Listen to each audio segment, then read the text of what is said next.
నమస్కారం. లక్ష్మి చెప్పే కథలకు స్వాగతం. వీణులతో వీక్షించటానికి సిద్ధం కండి.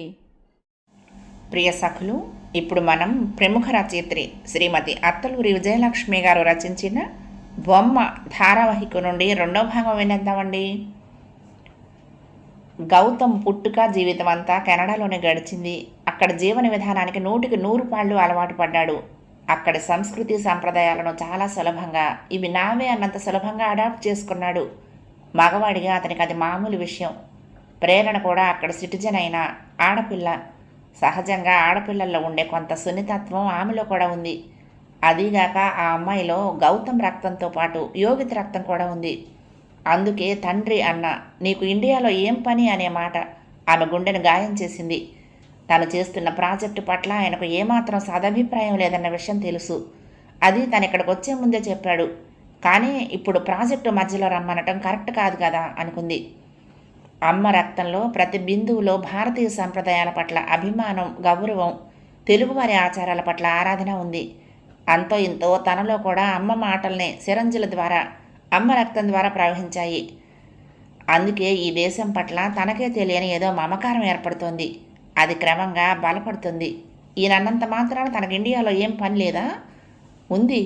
అదే తాతయ్యను చివరి రోజుల్లో కంటికి రెప్పలా చూసుకుంటూ అమ్మలేని లోటు తీర్చటం. ఆయనకు ఎప్పుడో భార్య పోయింది. కూతురు చెల్లెలు ఆయన కంటికి రెప్పలా చూసుకున్నారు. ఇప్పుడు కూతురు పోయింది, చెల్లెలు వృద్ధురాలయ్యింది. ఇప్పుడెవరు చూసుకుంటారు ఈ వృద్ధుణ్ణి? ఎస్, తనే చూసుకోవాలి. ఎలాగైనా తాతయ్యను ఒప్పించి తనతో పాటు కెనడా తీసుకువెళ్ళాలి. ఏమిటి ఆలోచిస్తున్నావు? గౌతమ్ సీరియస్గా అడగడంతో ఉలిక్కి పడింది. అది తాతయ్యను ఇంత దుఃఖంలో వదిలి ఎలా వస్తాను నాన్న అంది కొంచెం ధైర్యం చేసి. అలా అని ఇక్కడే పర్మనెంట్గా ఉండిపోతావా? మీ అమ్మలాగా నువ్వు కూడా సెంటిమెంటల్ ఫూల్ లాగా బిహేవ్ చేయకు. Be practical. త్వరగా వచ్చేయి. ఐ మీన్ నెక్స్ట్ మంత్ అన్నాడు సూట్ కేసు మూత వేసి లాక్ చేస్తూ. ప్రేరణకు చెర్రెత్తుకొచ్చింది. తనను తను తమాయించుకుంటూ అంది, నా ప్రాజెక్ట్ ఇంకా 6 నెలలు ఉంది. మొదలుపెట్టి మధ్యలో ఆపలేనుగా, అదయ్యాకొస్తాను అంటే. అతని మాట పూర్తి కాకుండానే గదిలో నుంచి బయటకు వచ్చేసింది. కూతురి మొండితనమో ఇండివిడ్యువాలిటీ తెలిసిన గౌతమ్ కోపం తమాయించుకుంటూ లెట్ హర్ డిసైడ్ అనుకుని మౌనంగా ఉండిపోయాడు. మరి కాసేపట్లో అందరి దగ్గర సెలవు తీసుకుని గౌతమ్ వెళ్ళిపోయాడు. మిగతా బంధువులు, సుభద్ర కూతుళ్ళు కూడా వెళ్ళిపోయారు. సుభద్ర, గిరి మిగిలారు. దీపాలు వెలిగించకముందే వెళ్ళిపోవాలి అన్నందువల్ల 4ంటికి బయలుదేరొచ్చలేమ్మని ఊరుకుంది సుభద్ర. ఇల్లంతా ఓ కొలిక్కి తెచ్చి అన్నీ సర్ది వంట వాళ్లకి, మిగతా పని వాళ్లకు చెల్లించాల్సినవన్నీ చెల్లించి భార్యాభర్తలిద్దరూ వారి వారి బాధ్యతలను పూర్తిగా నిర్వర్తించారు. వాళ్ళు 2 ఏళ్ల క్రితమే మియాపూర్లో కొనుక్కున్న అపార్ట్మెంట్కి మారారు. అంతకుముందు అన్నగారి కోసం ఆనందనగర్ కాలనీలోనే అద్దుకుండేవాళ్ళు. గిరిది రాష్ట్ర ప్రభుత్వ ఉద్యోగం. ఆడపిల్లల చదువులు, వాళ్ళ పెళ్ళిళ్ళు, పూరుళ్ళు అన్నీ చేసేసరికి సొంత ఇల్లు ఆలోచన, ఆశ కనుచూపు మేరలో కూడా రాలేదు. 2 ఏళ్ల క్రితం రిటైర్ అయ్యాడు గిరి. వచ్చిన అమాల్యుమెంట్స్తో కనీసం చివరి రోజుల్లో అయినా సొంత ఇంట్లో ఉండాలని మియాపూర్లో ఫ్లాట్ కొనుక్కున్నారు. అన్నగారిని ఒంటరిగా వదిలిపెట్టి వెళ్తున్నానే అని సుభద్ర బాధపడింది. నాకు మాత్రం ఎవరున్నారు? నా ఇల్లు మీ ఇల్లు కాదా అని హరినారాయణ బాధపడ్డాడు. కానీ గిరికి మాత్రం ఎంత అభిమానం, ప్రేమ ఉన్నా అలా బావమరిది దగ్గర ఉండటం ఇష్టం లేకపోయింది. అప్పటికే ఆయన వీళ్ళ కుటుంబానికి ఆర్థికంగా చాలా సాయం చేశాడు. ఇంకా ఆయన సాయం తీసుకోవటం అతని అంతరాత్మకు నచ్చలేదు. ఇప్పటికైనా సొంత ఇంటి కల నెరవేర్చుకుందాం సుభద్ర. ఎంత దూరం అని? వారానికి ఒకసారి వచ్చి వెళ్దాం. ఎలాగా ఆయన్ని కనిపెట్టుకుని ఉండటానికి సుబ్బయ్య ఉన్నాడు కదా అని భార్యను ఒప్పించాడు. చేసేది లేక సుభద్ర కూడా ఒప్పుకుంది. సుబ్బయ్యను కూడా సుభద్రే అత్తగారి ఊరైన రాజమండ్రి నుండి తీసుకొచ్చి అన్నగారి దగ్గర అట్టే పెట్టింది. సుబ్బయ్య అనాథ. ఆ ఇంటికి వచ్చినప్పుడు వాడి వయసు 22 ఏళ్ళు. యోగిత పెళ్ళయ్యాక వాడిని తీసుకొచ్చి అన్నగారికి అప్పచెప్పింది. ఇప్పుడు ఆయనకు వాడు లేకపోతే క్షణం కూడా గడవదు. సుభద్ర సుబ్బయ్యను పక్కకు పిలిచి చెప్పింది, పెద్దయ్య గారిని జాగ్రత్తగా చూసుకో. చిన్నమ్మాయి గారు ఏదో చదువుకుంటున్నారు. మధ్య మధ్యలో ఊళ్ళకది వెళ్తూ ఉంటారు. ఆమెకంతా కొత్త. ఇక్కడ పుట్టలేదు, ఇక్కడ పెరగలేదుగా. అందుకే తనకు కూడా ఏ ఇబ్బంది లేకుండా చూసుకో అని అప్పగింతలు పెట్టింది. ప్రేరణని గదిలోకి తీసుకువెళ్ళి, తాతయ్యను కనిపెట్టుండు తల్లి. నేను ఇలా వెళ్ళటం భావ్యం కాదు. కానీ ఆచారం ప్రకారం నేను ఇవాళ దీపం చూడకూడదు. అందుకే వెళ్తున్నాను. మళ్ళీ 2 రోజుల్లో వస్తాను. అందాక కాస్త జాగ్రత్త తల్లి. నీకేం కావాలన్నా సుబ్బయ్య ఉన్నాడు, అడుగు. నాకు ఫోన్ చెయ్యి, నెంబర్ ఇచ్చాగా నేను చేస్తూ ఉంటాను. ఇక్కడికి మియాపూర్ దగ్గరే కాబట్టి ఎప్పుడంటే అప్పుడు వచ్చేస్తాను, సరేనా అని కన్నీళ్లు పెట్టుకుంది. వర్రీ అవ్వకండి బామ్మ, నేను చూసుకుంటాను అంది ప్రేరణ ఆరిందాల. ఆ పిల్లలో ఉన్న ఆత్మవిశ్వాసానికి ముచ్చటపడుతూ అంది సుభద్ర. నాకు తెలుసు తల్లి, నువ్వు వివేకవంతురాలివి, విద్యావంతురాలివి. నీ మీద నాకు సంపూర్ణమైన విశ్వాసం ఉంది. అందుకే నీకు నేను కానుక ఇవ్వాలనుకుంటున్నాను. ఆశ్చర్యంగా చూసింది ప్రేరణ. కానుక? You mean gift? అడిగింది. సుభద్ర మాట్లాడకుండా నవ్వుతూ మంచం కింద ఉన్న యోగిత సూట్ కేసు బయటికి లాగింది. ప్రేరణ ఆశ్చర్యంగా చూడసాగింది. సుభద్ర సూట్ కేసు తెరిచి అందులో నుంచి ఓ బొమ్మను తీసింది. ప్రేరణ ఆ బొమ్మ వైపు అయోమయంగా చూస్తూ అంది, ఇది అమ్మ దగ్గర అమ్మ బెడ్ మీద ఉండేది, ఇక్కడికి ఎలా వచ్చింది? వచ్చేటప్పుడు అమ్మ ఈ బొమ్మను కూడా తెచ్చుకుందా? అవును తల్లి, మీ అమ్మదే ఈ బొమ్మ. సరిగ్గా దాని పెళ్లికి ముందు దాని జీవితంలోకి వచ్చింది ఈ బొమ్మ. అంటే? విచిత్రంగా చూసింది ప్రేరణ సుభద్ర వైపు. సుభద్ర నవ్వి అంది, దీని వెనుక చిన్న కథ ఉంది. మీ అమ్మకి 5 ఏళ్ళు ఉన్నప్పుడు పోయింది. అప్పటినుంచి తాతగారే తల్లి తండ్రి అయ్యి ప్రాణానికి ప్రాణంలా చూసుకున్నారు. ఆయనకి నేను సాయంగా పక్క పోర్షన్లోనే ఉండేదాన్ని. మాకు 2 ఆడపిల్లలు. వాళ్లతో పాటుగా యోగితను కూడా నా కూతురులాగే చూసుకున్నాను. నేను యోగిత పట్ల ఒక విధంగా చెప్పాలంటే నా పిల్లల మీద కన్నా ఎక్కువ ప్రేమే కనపరిచేదాన్ని. అయినా నా పిల్లలు కానీ నా భర్త కానీ ఆ విషయంలో ఎప్పుడూ ఎలాంటి అభ్యంతరము వ్యక్తం చేయలేదు. దానికి నీళ్లు పోయటం, జడలేయటం, స్కూల్కి పంపటం, హోంవర్క్ చేయించటం అంతా నేనే. నా దగ్గర విపరీతమైన చనువు మీ అమ్మకి. ఆ రోజు ఆవిడ కళ్ళ ముందు ఆనాటి ఆ దృశ్యం అప్పుడే జరుగుతున్నట్టుగా కదిలింది. యోగితకు 16 నుండి 17 ఏళ్ళు వచ్చాయి. ఆగస్టు నెల 10వ తారీఖు తండ్రి దగ్గర వారం చేసి పంజాబీ డ్రెస్ కొనిపించుకుంది. ఆ డ్రెస్సులో బాగున్న సుభద్రకు మాత్రం యోగితను పట్టు పరికిణీలో చూడాలని ఆశ. అందుకే దాన్ని బజారుకు తీసుకువెళ్ళి పట్టు పరికిణి కొంటాను అంటూ బయలుదేరదీసింది. అంతేగాక శ్రావణ మాసం పెళ్ళిళ్ళ సీజన్. సుభద్ర ఆడపడుచు కూతురు పెళ్ళుంది. అందుకనే ఆ అమ్మాయికి పట్టు చీర, యోగితకు పట్టు పరికిణి కొనటానికి భార్యాభర్తలిద్దరూ తన పిల్లల్ని హరినారాయణ దగ్గర వదిలి యోగితను తీసుకుని బజారుకు వెళ్ళారు. పట్టు పరికిణి ఓణి కొంది. ఆ షాపులో గోడకి ఓ చిన్న క్యాబినెట్ ఉంది. దానిలో ఒక బొమ్మ చూడటానికి చాలా ముద్దుగా ఉంది. ఆ బొమ్మ చూసిన యోగిత ముగ్ధురాలై దాన్నే చూస్తూ నిలబడిపోయింది. కొన్ని బట్టలు ప్యాక్ చేయించి బిల్లు పే చేసి రామ్మ వెళ్దామంటూ వచ్చింది సుభద్ర యోగిత దగ్గరకు. యోగిత ఆవిడ వైపు చూసి, అత్తయ్య, ఆ బొమ్మ చూడు ఎంత బాగుందో, భలే లైవ్లీగా ఉంది కదా. అక్కడ ఒక చిన్న బుజ్జి పాపై కూర్చున్నట్టుగా ఉంది. ఆ బొమ్మ ఎక్కడ దొరుకుతుందో అడగబా వాళ్ళని అంది. చిన్న పిల్లవా ఏమిటే, నీకు బొమ్మ దేనికి? వాళ్ళేదో షో కేసులో సరదాగా పెట్టుకున్నారు, పద పద వెళ్దాం అంటూ సుభద్ర మందలించింది. ప్లీజ్ అత్తయ్య, అడుగు షాపు అన్నారు ఆయన అడుగు, లేదంటే సేల్స్ బాయ్ని అడుగు మారం చేయసాగింది యోగిత. ఆటో పిలవటానికి వెళ్ళబోతున్న గిరి వాళ్ళిద్దరూ ఇంకా రాకపోవటం చూసి తిరిగి లోపలికి వచ్చి సుభద్రను అడిగాడు, ఏమిటి ఆలస్యం, ఇంకా ఏమైనా కొనాలా అని. సుభద్ర అతన్ని చూసి, లేదండి, ఈ పిల్లకి ఆ బొమ్మ కావాలట, ఎక్కడ కొన్నారో అడగమంటోంది అంది. బొమ్మ? నీకు బొమ్మ ఎందుకే, చిన్న పాపయ్యవా? యోగిత నెత్తి మీద సన్నగా మొట్టి అన్నాడు గిరి. ఆ బొమ్మ చాలా బాగుంది మావయ్య, ప్లీజ్ నువ్వు అడగవా ఎక్కడ కొన్నారో? యోగిత ముచ్చట చూసి ఇక వదిలేలా లేదనుకుంటూ సుభద్ర, అడగండి, ఆ మేనేజర్ని అడిగిరండి అంది భర్తతో. ఏం బాగుంటుంది సుభద్ర అన్నాడు గిరి మొహమాటంగా.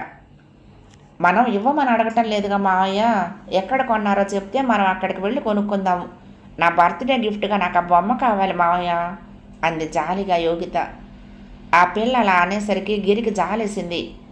పాపం నోరు తెరిచి ఎప్పుడు ఏది అడగదు, ఇవాళ ఎందుకో ఆ బొమ్మ మీద మనసైంది అనుకుంటూ మేనేజర్ దగ్గరికి వెళ్ళి, ఎక్స్క్యూజ్ మీ అన్నాడు. చెప్పండి సార్, ఇంకేమైనా తీసుకుంటారా? మంచి ఫ్యాన్సీ చీరలు వచ్చాయి సార్, చూపించమంటారా అంటూ సేల్స్ బాయ్ని పిలవబోతున్న అతన్ని వారిస్తూ. మీరేమీ అనుకోకపోతే ఆ బొమ్మ ఎక్కడ కొన్నారో చెప్తారా అడిగాడు గిరి. ఏ బొమ్మ సార్ అంటూ అతను గిరి చూపించిన వైపు చూసి తేలిగ్గా నవ్వేస్తూ, అదా లాస్ట్ ఇయర్ జపాన్ వెళ్ళినప్పుడు తెచ్చుకున్నాను సార్. మాకు పిల్లలు లేరు. ఏదో అలా ఆ బొమ్మ నచ్చి తెచ్చుకున్నాను. ఎందుకు సార్ అడిగాడు అతను. మా అమ్మాయికి ఆ బొమ్మ బాగా నచ్చింది, ఎక్కడ కొన్నారో అడగమంది అన్నాడు నవ్వుతూ. అప్పుడే అక్కడికి వచ్చి గిరి వెనక నిలబడి ఆశగా ఆ బొమ్మ వైపు చూస్తున్న యోగితను చూసి నవ్వి, ఏమ్మా నీకు బాగా నచ్చిందా అంటూ సేల్స్ బాయ్ని పిలిచి ఆ బొమ్మను తీసుకురమ్మన్నాడు. సేల్స్ బాయ్ తెచ్చి ఇవ్వగానే యోగిత చేతికిస్తూ, దీనికి ఒక స్పెషాలిటీ ఉంది, అదేమిటో చెప్తే నీకు ఈ బొమ్మ గిఫ్ట్ ఇస్తా అన్నాడు మేనేజర్. యోగిత ఆ బొమ్మ అందుకునే ఆసక్తిగా అటు ఇటు తిప్పి చూడసాగింది. గుండ్రటి బొజ్జ, నల్లటి కనుపాపలు, పెద్ద పెద్ద కనురెప్పలు. పడుకోబెడితే కళ్ళు మూసుకుంటోంది, నిలబెడితే కళ్ళు తెరుస్తోంది. తెరిచిన కళ్ళల్లో కనిపించి కనిపించకుండా చిన్న చిరునవ్వు. దానికి చక్కటి గౌన్ వేశారు, షూస్ వేశారు. బ్రౌన్ కలర్ జుట్టు గులాబీ రంగులో ఉంది. చిన్న కుర్చీలో కూర్చోబెడితే సడన్గా చూసిన వాళ్ళు చిన్న పాపాయి అనుకునేలా ఉంది. అయితే అందులో ఉన్న స్పెషాలిటీ ఏమిటో ఎంత పరిశీలనగా చూసినా అర్థం కాలేదు యోగితకు. సాయం చేయమన్నట్టుగా మావి చేతికిచ్చింది. ఆయన కూడా అటు ఇటు తిప్పి చూసి పెదవి విరిచాడు. మేనేజర్ వైపు నిస్సహాయంగా చూసింది యోగిత. ఆయన చిరునవ్వుతో ఆ బొమ్మ తీసుకుని దాన్ని వెనక్కు తిప్పి గౌను కొంచెం పైకి జరిపి నడుం దగ్గర చిన్న పలకలాంటి దాన్ని పక్కకు జరిపాడు. బొమ్మ లోపలి భాగం కనిపించింది, ఖాళీగా ఉంది. అతను ఆ ఖాళీ చూపిస్తూ, అందులో మీరు ఎన్ని రహస్యాలైనా దాచుకోవచ్చు అన్నాడు నవ్వుతూ. భలే ఉందే. విప్పారిన మొహంతో ఆ వింతని పెద్ద కళ్ళతో ఆశ్చర్యంగా ఆనందంగా చూసింది. ఆయన ఆ బొమ్మను యోగిత చేతికిస్తూ, పర్వాలేదు, ఓడిపోయినా సరే నేను నీకు గిఫ్ట్ ఇస్తున్నాను అన్నాడు. యోగిత అందుకోకుండా, వద్దండి వద్దు అంది కంగారుగా. పర్వాలేదమ్మా తీసుకో, నా దగ్గర ఉండే బదులు మీ ఇంట్లో ఉంటుంది అంతే కదా అంటూ బలవంతంగా యోగిత చేతిలో పెట్టాడు. అబ్బే ఎందుకండి, వద్దు, మన దగ్గర ఎక్కడన్నా దొరుకుతుందేమోనని అడిగాం అన్నాడు గిరి కూడా మొహమాటంగా. ఇట్స్ ఓకే సార్, ఎలాగా మా ఇంట్లో ఈ బొమ్మ చూసి ఎంజాయ్ చేసేవాళ్ళు లేరు. మీ అమ్మాయికి అంతగా నచ్చినప్పుడు తన దగ్గరే ఉండటం కరెక్టు అంటూ కనీసం డబ్బులు కూడా తీసుకోకుండా యోగితకు ఆ బొమ్మ కానుకగా ఇచ్చాడు మేనేజర్. పదే పదే థ్యాంక్స్ చెప్పి ఆ బొమ్మ తీసుకుని ఇంటికి వచ్చింది యోగిత. వస్తూనే జరిగిన విషయం మొత్తం పూసగుచ్చినట్లుగా తండ్రికి చెప్పి ఆ బొమ్మ చూపించి మురిసిపోయింది. ఆ అమ్మాయి పసిపిల్లలా మారి ఆ బొమ్మను చూసి మురిసిపోతూ ఉంటే హరినారాయణకు మొదటిసారిగా తనెప్పుడు అలాంటివే కాదు, అసలు యోగితకు బొమ్మలే కొనలేదన్న సంగతి జ్ఞాపకం వచ్చింది. సుభద్ర పిల్లలతో పాటు వాళ్ళ బొమ్మలతో ఆడుకోవటమే కానీ ఆమెకంటూ వేరే బొమ్మలే కొనలేదు. సుభద్ర కూతుళ్ళిద్దరిని తీసుకుని తన గదిలోకి వెళ్ళిపోయి యోగిత ఆ రాత్రి పొద్దుపోయిందాకా ఆ బొమ్మతో రకరకాల ఆటలాడింది. దాని జుట్టుతో రకరకాల జళ్ళేసింది. బొట్టు కాటుక పెడదామన్న అరుణతో, ఇది జపాన్ బొమ్మ, జపాన్ అమ్మాయిలు బొట్టు కాటుక పెట్టుకుంటారా అని పెట్టనివ్వలేదు. తన దగ్గర ఉన్న చెవుల రింగులు దిద్దులు ఆ బొమ్మ బొజ్జలో దాచుకుని, మనం సినిమాలో చూసాం గుర్తుందా, ఇలాంటి బొమ్మలోనే దొంగలు వజ్రాలు దాచిపెట్టారు అంది. ముగ్గురు అవునంటే అవును అనుకున్నారు. సుభద్ర లేచొచ్చి, ఇంకా పడుకోండి, కొత్త పిచ్చగాడు పొద్దెరగడని అర్ధరాత్రి దాకా ఆడతారా అంటూ మందలించడంతో అప్పుడు పడుకున్నారు ముగ్గురు. మర్నాటి నుంచి ఆ బొమ్మ ఒక ప్రత్యేకమైన లోకం అయిపోయింది యోగితకు. తన ఆడపడుచు కూతురు పెళ్లికి యోగితకు తనకున్న పట్టు పరికిని ఓణి ఇచ్చి వేసుకోమంది సుభద్ర. ఆ రోజే మొదటిసారిగా యోగిత మెడలో ఆమె తల్లి ఆభరణాలు అలంకరించింది. కుందనపు బొమ్మలా ఉన్న యోగితను చూసి మురిసిపోయింది. నాకు కొడుకులు లేరన్నయ్యా, లేకపోతే దీన్ని బయటకు వెళ్ళనిచ్చేదాన్ని కాదు అంది యోగితకు దిష్టి తీస్తూ. నేను పెళ్లి చేసుకోను, ఈ బొమ్మ చాలు అంది యోగిత బొమ్మ గౌను సరిచేస్తూ. చాలే తిక్కమొహమా, ఈ వయసులో ఆ బొమ్మ ఏమిటి, ఆ ఆటలేంటి, లోపల పెట్టి పద పెళ్లికి సున్నితంగా మందలించింది సుభద్ర. ఈ బొమ్మను కూడా తీసుకువెళ్దాం అత్తయ్య అంది బొమ్మను రెండు చేతులతో ఆప్యాయంగా గుండెలకు హత్తుకుంటూ. ఏయ్ పిచ్చి వేషాలు వేయకు, లోపల పెట్టిరా. సుభద్ర పెద్ద కూతురు కరుణ విసుక్కుంది. కరుణ యోగిత కన్నా వయసులో ఏడాదిన్నర పెద్ద, కానీ చాలా పెద్దదానిలా చేస్తూ ఉంటుంది. యోగితను తన చెల్లెలు అరుణను కూడా ప్రతి చిన్న విషయంలో రిస్ట్రిక్ట్ చేయటం తన బాధ్యత అన్నట్టు ఉంటుంది.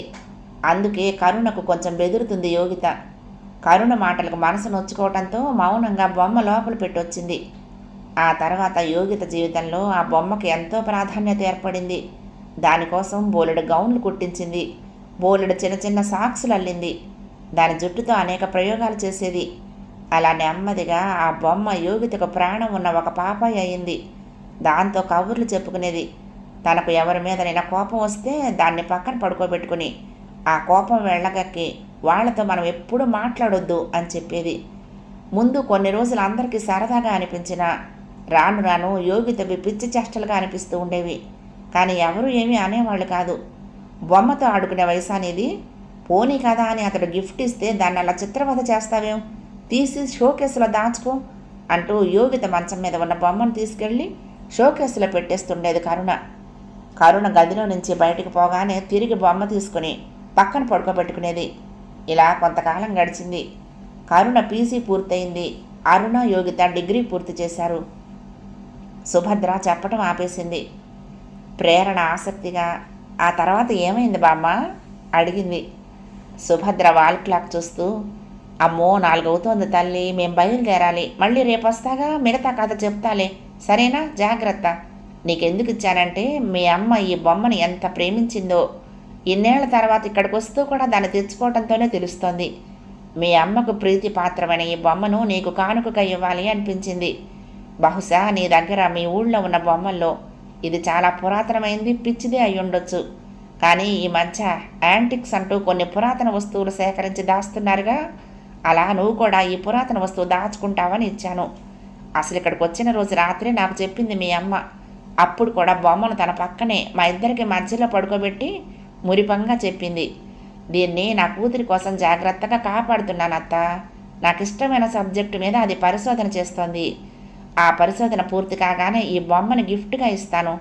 నాదంటూ నా దగ్గర ఇదొక్కటే ఉంది, మిగతావి నాన్నిచ్చినవి, ఆయనిచ్చినవే అంది. అలా అన్నప్పుడు దాని కళ్ళల్లో చిన్న విషాద రేఖ చూశాను. అది నా మనసులో నుంచి చెరిగిపోవటం లేదు. అందుకేనమ్మా, మీ అమ్మ కోరిక కాబట్టి ఈ బొమ్మ నీకు అందచేశాను అంది సుభద్ర చీర చెంగుతో కళ్ళు తుడుచుకుంటూ. ప్రేరణ ఆ బొమ్మ వైపు చూసింది. తన దగ్గర ఖరీదైన బొమ్మలు ఎన్నో ఉన్నాయి. నెలకి 2, 3 తెచ్చేవాడు నాన్న. టెడ్డీ బేర్లు, స్లీపింగ్ బ్యూటీ బొమ్మలు, సిండ్రిల్లా, ఇంకా అందమైన రష్యన్ డాన్సర్స్ బొమ్మలు, ఎన్నో రకాలు. అన్నింటితో ఒక వయసు వచ్చిందాకా బాగానే ఆడింది. కానీ 12 ఏళ్ల వయసులోకి అడుగు పెట్టగానే వాటితో ఆడుకోవటం మానేసి షో పీసుల్లా క్యాబినెట్స్లో సర్దేసి పుస్తక పఠనంలో పడిపోయింది. అమ్మ 17 ఏళ్ల వయసులో ఈ బొమ్మ మీద మనసు పడటమే కాకుండా ఈ బొమ్మని అంతగా ప్రేమించిందా? సుమారు 22 ఏళ్ల పాటు చెక్కు చెదరకుండా దాచుకుంది ఈ బొమ్మని అంటే ఆవిడ దీన్ని ఎంతగా ప్రేమించిందో తెలుస్తోంది. ప్రేమగా నిమిరింది దాన్ని. సుభద్ర హాయిగా నవ్వేసి, మరి జాగ్రత్త నాన్న అంటూ బయటకు నడిచింది. ప్రేరణ బొమ్మను మంచం మీద పెట్టి ఆవిడని అనుసరించింది. సాయంత్రం దీపాల వేళకి ఆ ఇంట్లో ప్రేరణ, హరినారాయణ, సుబ్బయ్య మిగిలారు. పనివాళ్లంతా ఇల్లు శుభ్రంగా సర్ది వెళ్ళిపోయారు. ఇల్లంతా బావురుమంటోంది. ముగ్గురు మధ్య మాటలు సాగలేదు. హరినారాయణ హాల్లో ఉన్న దివాన్ మీద ఎక్కువ సమయం గడుపుతాడు. ఇప్పుడు అలాగే పడుకుని తిరుగుతున్న సీలింగ్ ఫ్యాన్ కేసు చూస్తున్నాడు. సుబ్బయ్య ఆయన దగ్గర కింద కూర్చొని కాళ్ళు నొక్కుతున్నాడు. ప్రేరణ వాళ్ళిద్దరినీ అలా చూసి మౌనంగా లోపలికి వెళ్ళిపోయింది. సుబ్బయ్య ఎవరు? తాతయ్యకి ఏమవుతాడు? బామ్మ చెప్పిన దాన్ని బట్టి అతను కేవలం తాతయ్య కేర్ టేకర్ అని అర్థమవుతుంది. కానీ తను వచ్చిన దగ్గర నుంచి చూస్తోంది, చాలా పని చేస్తాడు. ఉదయాన్నే లేచి పెరట్లో మొక్కలన్నింటికీ నీళ్లు పెట్టడం, మంచినీళ్లు పట్టడం, పనమ్మాయి చేత పని దగ్గరుండి చేయించటం, తాతయ్య రూము క్లీన్గా ఉంచటం, ఆయన మంచం మీద బెడ్షీట్స్ మార్చి ఫ్రెష్ వేయటం, ఆయనకు ఏ టైంకి ఏం ఇవ్వాలో అందిస్తూ, ఏ టైంకి ఏ మందు వేయాలో వేస్తూ, ఆఖరికి వంట కూడా సుబ్బయ్య చేస్తాడు. ఎక్కడి నుంచి వచ్చాడు? అతను చదువుకొని ఉద్యోగం చేసుకోవటం, పెళ్లి చేసుకొని ఫ్యామిలీ ఎస్టాబ్లిష్ చేసుకోవటం లాంటివి చేయడా? తాతయ్యకి అలా కాళ్ళు నొక్కటంలో సుబ్బయ్య ఎలాంటి అవమానమో ఫీల్ అవటం లేదా? అంత ప్రేమగా డెడికేటెడ్గా ఎలా చేస్తున్నాడు సేవలు? ఇదేనా మనిషికి మనిషికి ఉండే బంధానికి అర్థం? ఇందుకేనా ఈ దేశంలో మానవ సంబంధాలు విస్తరించేది? తమాషాగా ఉంది. కెనడాలో ఎవరికైనా ఇలా కాళ్ళు పట్టడం తను చూడలేదు. అమ్మకి ఎన్నోసార్లు జ్వరం వచ్చింది. అప్పుడప్పుడు నడుము నొప్పి అని బాడీ మసాజర్తో ఆవిడే మసాజ్ చేసుకునేది. తనకి అప్పుడప్పుడు జ్వరమో తలనొప్పి లాంటివి వచ్చినా ఇంట్లో చిన్న సైజు ఫార్మసీ ఉంటుంది. ఆ ఫార్మసీలోంచి ఏవో టాబ్లెట్స్ తీసిస్తూ ఉండేది అమ్మ. నాన్నే డాక్టర్ కాబట్టి డాక్టర్ దగ్గరికి వెళ్ళాల్సిన అవసరం కూడా ఉండేది కాదు. యోగిత గది ప్రేరణకిచ్చాడు హరినారాయణ. ఆ అమ్మాయి వచ్చిన దగ్గర నుంచి అక్కడే తన బుక్స్, ల్యాప్టాప్, తన బట్టలు అన్నీ సర్దేసుకుంది. 10 రోజుల నుండి ఇంటికి వాళ్ళు వీళ్ళు వస్తూ పోతూ ఉండటం, కరుణ, అరుణ, సుభద్ర, గిరి వీళ్ళంతా ఇక్కడే ఉండటంతో ఆ రూమ్ వాడేశారు. కాకపోతే తన వస్తువులన్నీ ఎక్కడ పెట్టినవి అక్కడే ఉన్నాయి. రూమ్ నీట్గా కడిగుంది. ఫినాయిల్ వాసన గాలిలో నుంచి సన్నగా తేలి వస్తోంది. ప్రేరణ లాంగ్ స్కర్ట్ మార్చేసుకుని నైట్ డ్రెస్ వేసుకుంది. ఏమీ తినాలని లేదు. మధ్యాహ్నం ఇవాళ అందరూ తీపి తినాలి అంటూ బలవంతంగా పాయసం తినిపించింది సుభద్ర. ఎన్నడూ లేనిది అన్ని ఐటమ్స్ వేసుకొని అన్నం తినడమే చిత్రంగా అనిపిస్తోంది. హెవీగా కూడా అనిపిస్తోంది. తను పుట్టి పెరిగిన వాతావరణానికి, ఈ హైదరాబాదులో తను మధ్య మధ్య విజిట్ చేసి వచ్చిన గుంటూరు, రాజమండ్రి, విజయవాడ, విశాఖపట్నంలో వాతావరణానికి చాలా తేడా తెలుస్తోంది ఆమెకు. ఎప్పుడు చూసినా -డిగ్రీల టెంపరేచర్లో మొత్తం బాడీని ప్యాక్ చేసి తిరిగేది అక్కడ. ప్యాంట్లు, బర్ముడాలు, ఇంట్లో షార్ట్స్ తప్ప మరొక డ్రెస్ వేసుకోవటం తెలీదు.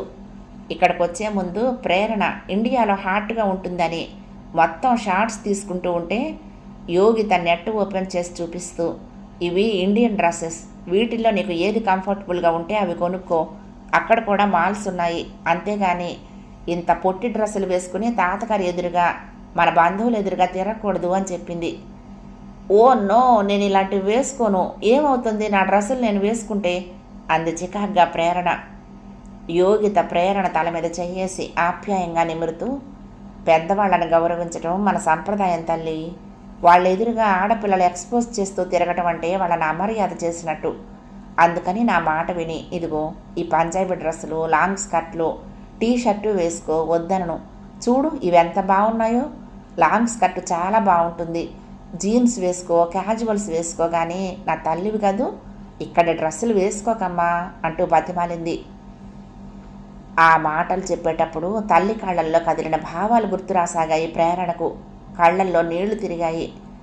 ఎందుకమ్మా నన్ను ఇలా చీట్ చేశావు అనుకుంది బాధగా. కడుపులో ఎలాగో ఉంది, తిన్నదంతా గొంతులోకి వస్తున్న ఫీలింగ్. ఇలాంటి తిండి తను ఇంతకుముందు తినలేదు, ఇంత క్వాంటిటీ కూడా తినలేదు. ఎక్కడికి వెళ్ళినా ఏం తిన్నా లిమిట్స్లోనే తింటుంది. కానీ 3 రోజుల నుంచి ఏదో తేడా. ఆహారపు అలవాట్లలో కూడా ఈ దేశానికి ఆ దేశానికి ఇంతగా తేడాలుంటాయా అనిపించింది ప్రేరణకి. అక్కడ తరచుగా ఆహారం తీసుకోవటం, తీసుకున్న ప్రతిసారి లైట్గా తీసుకోవటం అలవాటు. అవి కూడా ఇలా నూనెలో వేయించినవి, కుక్ చేసినవి, సాలిడ్స్ కాదు. ఎక్కువగా జ్యూస్ తాగటం, సీరియల్స్, చీజ్ స్టిక్స్, నూడిల్స్, పిజ్జాలు ఇలాంటివి ఎక్కువ తినటం. తల్లి బలవంతం చేసి పెడితే తప్ప అన్నం పప్పు తినటం అంటే అదో పెద్ద పనిష్మెంట్లా అనిపిస్తుండేది. ఉదయం సీరియల్, మధ్యాహ్నం స్కూల్లో బ్రెడ్ టోస్ట్, సాయంత్రం ఇంటికి వెళ్ళాక లైట్గా స్నాక్స్, పాలు. డిన్నర్లో మాత్రం అమ్మ ఖచ్చితంగా అన్నమే తినాలి అని ఒక కూర పెరుగుతో పెట్టేది. అదో పెద్ద ఫార్స్లా ఉండేది అన్నం తినే సీను.